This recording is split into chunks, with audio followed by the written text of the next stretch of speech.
Hello everyone, in this video I would like to show you all how to repost on TikTok for all your followers. It's a new update on TikTok. So before I show you it, you should check your update. If you have update for TikTok, you should update your TikTok app to the last version. Alright, if you don't see a repost on any of video, that means this person logged it.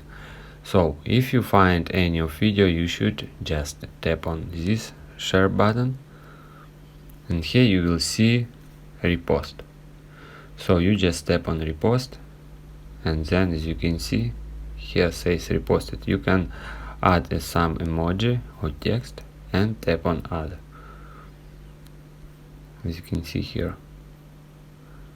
And now we reposted, and here it says you reposted this video. By the way, if you want unrepost video, again you should find this video, again tap on this share button, and then here you will see remove repost.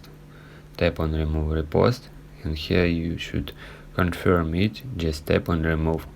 If you guys have any questions, let us know at the comment below. If not, don't forget to like and don't forget to subscribe.